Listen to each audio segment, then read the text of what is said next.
नमस्कार दोस्तों, मैं डॉक्टर प्रशांत वेदांत होलिस्टिक हेल्थ केयर लुधियाना से। जैसा कि हम सभी लोग जानते हैं कि राजू श्रीवास्तव जी को जिम के अंदर ट्रेडमिल पर एक्सरसाइज करने के दौरान हार्ट अटैक हुआ और उनको वेंटिलेटर सपोर्ट पर रखा गया है।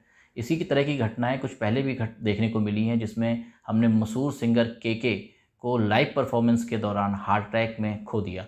और इसी तरीके से एक और घटना इससे पहले देखने को मिली थी, जहाँ हमने सिद्धार्थ शुक्ला को जो है हार्ट अटैक में खो दिया।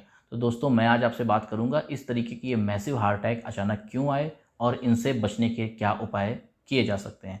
तो दोस्तों, ऐसा देखा गया है कि एक्सरसाइज के दौरान डिहाइड्रेशन होने से ब्लड जो है वो थिक हो जाता है, यानी कि खून गाढ़ा हो जाता है। और कभी कभी पेशेंट जो है एनारोबिक थ्रेशोल्ड को रीच कर जाता है। एनारोबिक थ्रेशोल्ड को जैसे ही वो रीच करता है तो वहाँ पे ऑक्सीजन और एनर्जी दोनों की कमी हो जाती है। ऑक्सीजन और एनर्जी की कमी होने की वजह से उसको नौजिया, जी मिचलाना, इस तरीके की अनयूजुअल सेंसेशंस जो हैं वो फील होने लगती हैं।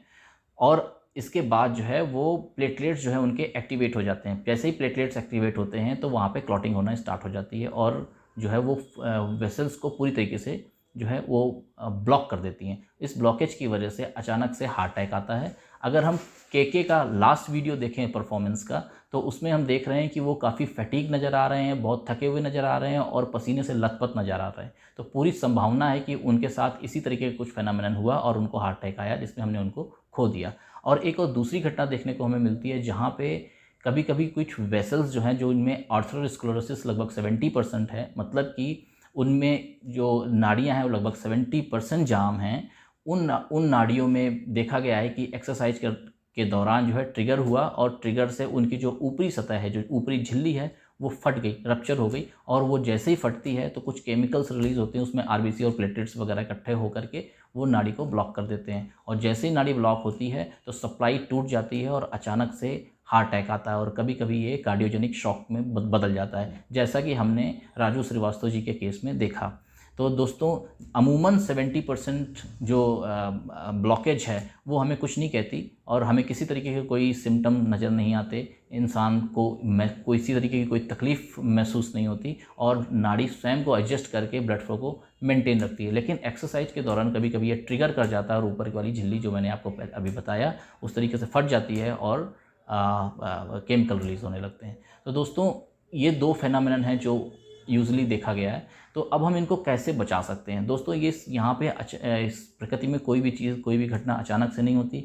दोस्तों, ये प्रकृति जो है वो कॉज और इफ़ेक्ट के रूल पे चलती है। यानी कि अगर हम किसी घटना के अनुकूल जो कारणों को, कॉज को अगर हम इकट्ठा होने देते हैं तो वो घटना ज़रूर घटेगी। तो दोस्तों, ऐसा क्या था जो इस हार्ट अटैक के पीछे जो चल रहा था, उसने उसको और प्रोवोक किया और इस हार्ट अटैक को आने दिया? तो दोस्तों, यहाँ पे अगर हम देखें तो हमारे खान पान में बहुत बड़ा बदलाव हुआ है।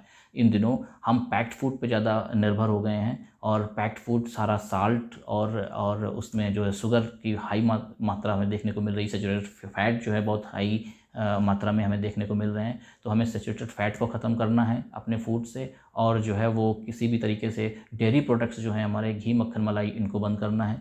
दोस्तों, नमक को 5 ग्राम से कम रखना है। मतलब पर डे की जो कंजम्पशन है नमक की एक आदमी की, वो लगभग 5 ग्राम से ज़्यादा नहीं होनी चाहिए। और चीनी को लगभग 6 चम्मच यानी कि लगभग 30 ग्राम से ज़्यादा इसकी मात्रा नहीं होनी चाहिए। कैंडीज़ हो गई, हमारी पेस्ट्रीज़ हो गई, ये इन सब चीज़ों को बंद करना है। डीप फ्राइड चीज़ों को बंद करना है। जैसा कि हम मार्केट में देखते हैं दोस्तों कि जो तली हुई चीज़ें हैं उनको शॉप्स में बना के पहले रख लिया जाता है, इसके बाद उनको दोबारा फिर फ्राई करके, यानी कि वो डीप फ्राई करके उसको दोबारा दिया जाता है, वो ट्रांस फैट में कन्वर्ट हो जाता है। दोस्तों, हमको वनस्पति घी और रिफाइंड, जिसको हम डालडा और रिफाइंड वगैरह के नाम से जानते हैं, इन सब चीज़ों को बंद करना। ये सब जो है हमारे लिए जो है वो ख़तरनाक है, बहुत ज़्यादा ख़तरनाक है। नमक की मात्रा कम करनी है, चीनी की मात्रा कम करनी है।